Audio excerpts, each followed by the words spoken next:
दोस्तों नमस्कार। स्वागत है आप सभी का अपने YouTube चैनल ज्योद्धा ज्योग्राफी क्लासेस में। दोस्तों कैसे हैं आप लोग? आशा करता हूं आप सभी स्वस्थ होंगे, अपने घर में होंगे और मस्त होंगे। ईश्वर से प्रार्थना है कि संपूर्ण विश्व का कल्याण इस पैंडेमिक स्थिति में करें, जिससे इस महामारी के दौर से हम सभी बाहर निकलें, उस पर विजय प्राप्त करें। तो दोस्तों स्पेशल ज्योग्राफी सीरीज यहाँ से प्रारंभ की गई थी, जिसके पहले लेक्चर में हमने पृथ्वी की उत्पत्ति के बारे में और क्या कंटेंट्स हैं, क्या क्या हम पढ़ेंगे इस सीरीज में, इसके अंतर्गत बात की थी। पृथ्वी की उत्पत्ति के बारे में सूक्ष्म अवलोकन किया था। अब इसके आगे आज हम लोग चलेंगे, पृथ्वी का भूगर्भिक इतिहास देखेंगे। लेकिन दोस्तों एक बार पुनः ये निवेदन करते हुए कि अगर अभी तक आपने हमारे इस चैनल को सब्सक्राइब नहीं किया है तो प्लीज़ सब्सक्राइब करें, लाइक करें, शेयर करें और कमेंट जरूर करें। आइए आज प्रारंभ करते हैं अब पृथ्वी का भूगर्भिक इतिहास, जिसको भूगर्भिक समय सारणी भी कही गई है। ये यूरोप में विकसित भूगर्भिक समय सारणी के अनुसार ही है। जो पृथ्वी का इतिहास है इसको 5 महाकल्पों में, 4 युगों में और 16 कल्पों में या शकों में विभाजित किया गया है। जो पहला महाकल्प है, पहला और दूसरा, आर्कियोजोइक और प्रोटीरोजोइक। आर्कियोजोइक महाकल्प का जो प्रारंभ का समय है ना, ये 4 अरब वर्ष पूर्व है, 4 अरब वर्ष पूर्व। दूसरा प्रोटीरोजोइक महाकल्प, ये 2.5 अरब वर्ष पूर्व। इन दोनों को एक साथ मिला के प्री कैम्ब्रियन महाकल्प की संज्ञा भी दी गई है। इसके बाद अगला महाकल्प है पैलियोजोइक महाकल्प। कौन सा? पैलियोजोइक महाकल्प, ध्यान रखिएगा। इसको प्रथम युग की संज्ञा दी गई है और इसका जो प्रारंभ का समय है वो 62 करोड़ वर्ष पूर्व माना जाता है। अब इसका जो प्रारंभ है या अवधि है, इसको याद करना इतना महत्वपूर्ण नहीं है। हाँ, क्रम जरूर याद होना चाहिए। पैलियोजोइक महाकल्प के बाद आता है आपका मीसोजोइक महाकल्प। कौन सा? मीसोजोइक महाकल्प। इसको मध्य युग की संज्ञा दी गई है। इसी को द्वितीय युग भी कहा जाता है। और जो अब 5वां महाकल्प है सीनोजोइक महाकल्प, इसको 2 भागों में विभाजित किया गया है। 5वें महाकल्प को 2 भागों में, ए और बी में। सीनोजोइक महाकल्प, जिसे तृतीय युग की संज्ञा दी गई है, ये 6.5 करोड़ वर्ष पूर्व प्रारंभ हुआ। और इसका जो दूसरा खंड है नियोजोइक महाकल्प, इसको चतुर्थ युग की संज्ञा दी गई है, जो 20 लाख वर्ष पूर्व प्रारंभ हुआ और अभी तक जारी है। यानी इस समय वर्तमान में कौन सा महाकल्प जारी है, कौन सा युग जारी है? नियोजोइक महाकल्प और चतुर्थ युग। तो दोस्तों अब इस प्रत्येक महाकल्प के बारे में आइए डिटेल में देखते हैं, उनका अवलोकन करते हैं। सबसे पहले प्री कैम्ब्रियन महाकल्प। इसमें क्या किया गया? आर्कियोजोइक और प्रोटीरोजोइक जो महाकल्प था, दोनों को मिला दिया गया है। अब पृथ्वी पर जीवन की उत्पत्ति इसी काल में मानी गई है, आदि सागर में। इसी काल में जो, जैसा कि आप सभी जानते होंगे कि पहले एक ही महाद्वीप हुआ करता था। इस पूरे पृथ्वी पर एक ही महाद्वीप था जिसका नाम था पैंजिया। तो पैंजिया का निर्माण भी इसी महाकल्प में हुआ है। अब जो आर्कियोजोइक एरा यानी महाकल्प है, इसकी चट्टानों में जीवाश्मों का अभाव है। तो इसका क्या तर्क निकलता है कि इसके पहले जीवों की उत्पत्ति नहीं रही होगी, है ना। और यहाँ की जो चट्टानें हैं वो आग्नेय चट्टानें हैं और उसमें ग्रेनाइट और नीस की प्रधानता है, इसको ध्यान रखिएगा। अब इसके बाद जो पर्वत निर्माणकारी प्रक्रिया का पहला चरण यानी पहली हलचल हुई, चर्नियन हलचल। इसके कारण धारवाड़, छोटा नागपुर, कुड़प्पा समूह, अरावली तथा सुपीरियर झील के समीपवर्ती भागों का विकास हुआ। तो ये जो जिनका नाम अभी लिया गया, धारवाड़ क्रम, छोटा नागपुर, कुड़प्पा समूह, अरावली, यहाँ की जो पर्वत श्रृंखलाएं, ये पुरातन, विश्व की पुरातन पर्वत श्रृंखलाएं हैं। अरावली के बारे में तो बहुत सारे परीक्षाओं में प्रश्न पूछा गया है कि इसमें से कौन सी विश्व की सबसे पुरातन पर्वत श्रृंखला है, अरावली ऑप्शन में दिया रहता है, तो इसको याद रखिएगा। पर्वत निर्माण प्रक्रिया की जो 4 हलचलें हैं उसके बारे में इसी जो हम पढ़ रहे हैं ना भूगर्भिक इतिहास में, इसमें आएगा। पहला चर्नियन हलचल, दूसरे बात कैलोडियन हलचल, हार्सिनियन हलचल और अल्पाइन हलचल। ये 4 हलचलें थी। इन्हीं से विश्व के जितने पर्वत हैं इन्हीं 4 हलचलों के निर्माण के फलस्वरूप उनका निर्माण माना जाता है। ये खास बातें रहीं प्री कैम्ब्रियन महाकल्प, जिसमें आर्कियोजोइक और प्रोटीरोजोइक दोनों महाकल्प को एक साथ मिला दिया गया है। इसके बाद देखते हैं पैलियोजोइक महाकल्प। इसको पुराजीवी महाकल्प कहते हैं। इस महाकल्प को प्राथमिक युग की संज्ञा दी गई है और बताया गया कि इसका प्रारंभ कब हुआ, 62 करोड़ वर्ष पूर्व हुआ है। ध्यान दीजिएगा। अब इस पुराजीविक महाकल्प की जो और खास बात है वो क्या है कि इस कालखंड में समुद्र से जीवों का पदार्पण स्थल भाग पर होता है। कहाँ पर होता है? स्थल भाग पर होता है। इस महाकल्प को 6 शकों में विभाजित किया गया है। देखते हैं। फिर से मैं कहूँगा कि क्रम याद रखना बहुत जरूरी है। अवधि या समय याद रखना उतना महत्वपूर्ण नहीं है। हाँ भाई, अगर आप मेंस के लिए जाएंगे तो वहाँ पर उनका समय भी याद रखना आवश्यक होगा। तो 6 शक कौन कौन से हैं उनको देखते हैं और उनका विस्तृत अध्ययन भी करते हैं। कैम्ब्रियन शक, आर्डोविशियन शक, सेल्यूरियन शक, डिवोनियन शक, कार्बोनीफेरस शक और पर्मियन शक। इन 6 को देखते हैं। सबसे पहला जो शक है वो कैम्ब्रियन शक है। इस कैम्ब्रियन शक में वनस्पतियों जीवों की उत्पत्ति का काल इसको कहते हैं। अब जीवाश्म की प्रथम उपस्थिति में मिली, कैम्ब्रियन शक में मिली, इसको याद रखिएगा। और जो जीवाश्म मिले वो पेरिपेटस के थे। पेरिपेटस का मतलब एनिलिडा और आर्थ्रोपोडा संघ के जीव थे, उनका जीवाश्म मिला, यानी इसके पहले ये जीव रहे होंगे। भारत में विंध्याचल पर्वत का जो विकास हुआ है वो भी इसी क्रम में हुआ है, इसी शक में हुआ है।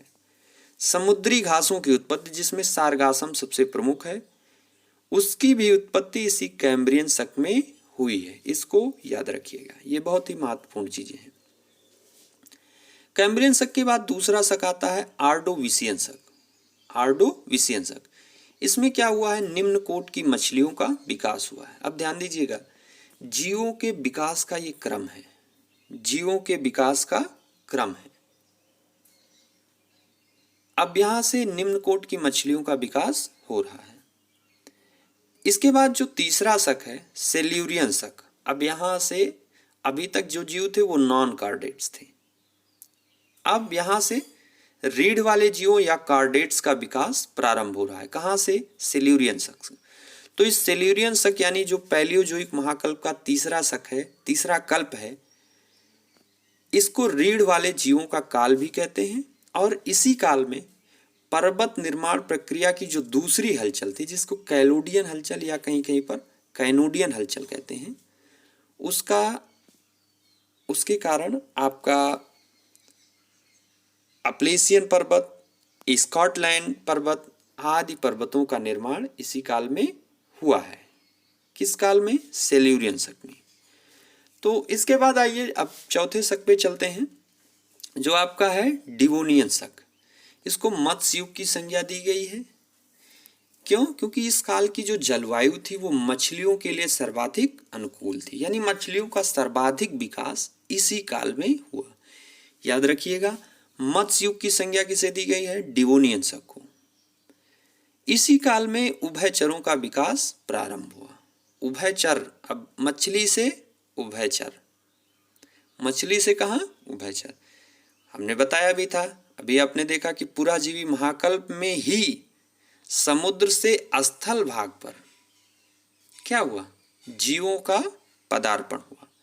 तो वो किस शक में हुआ? अगर देखा जाए, एक नजर दौड़ाया जाए, तो आपके इसी डिवोनियन शक से प्रारंभ होता है। इसके बाद कार्बोनीफेरस शक, इसको उभयचरों का युग कहते हैं।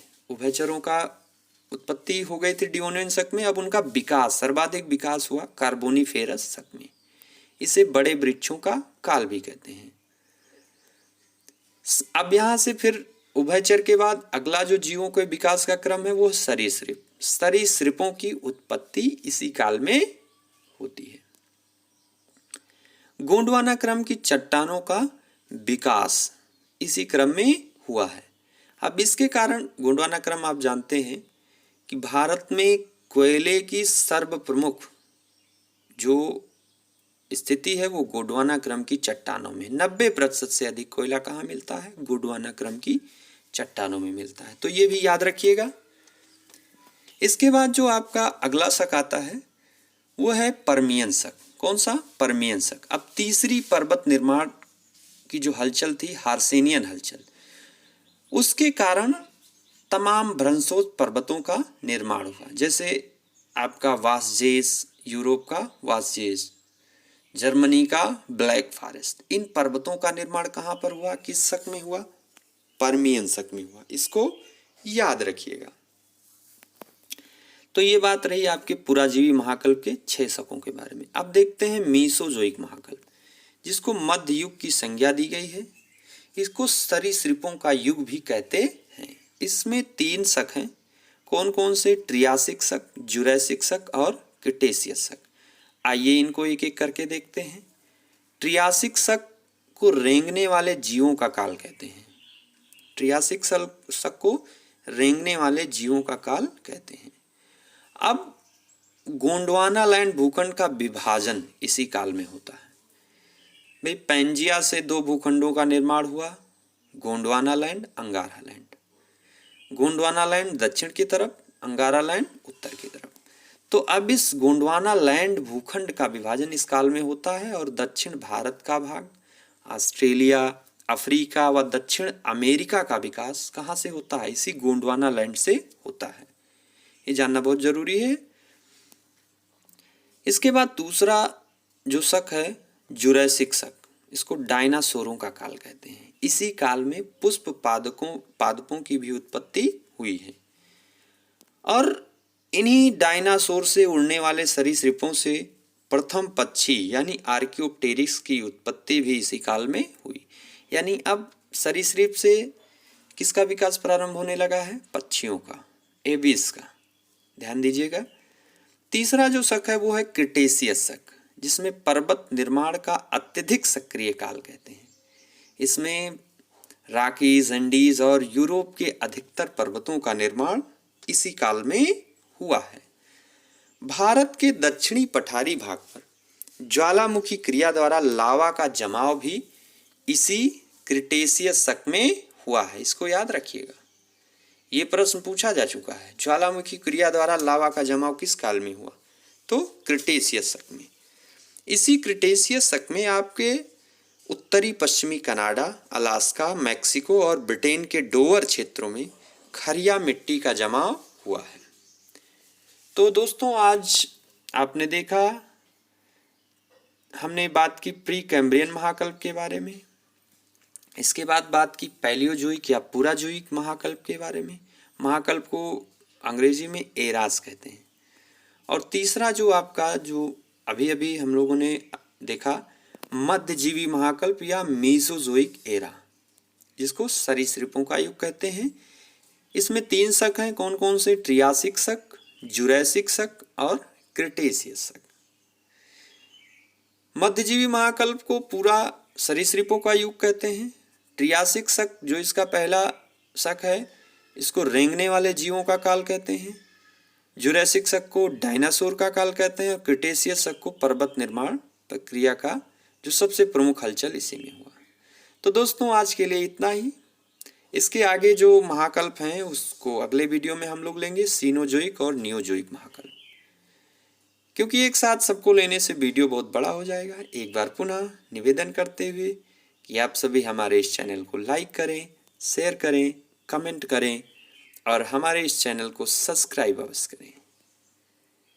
सभी घर पर रहें, स्वस्थ रहें, मस्त रहें। इसी आशा के साथ आज के लिए इतना ही। अब आगे इसके जो अगला वीडियो होगा उस क्रम में हम लोग जो आगे महाकल्प हैं सीनोजोइक और नियोजोइक महाकल्प, उसके बारे में अध्ययन करेंगे, उसके बारे में बातें करेंगे।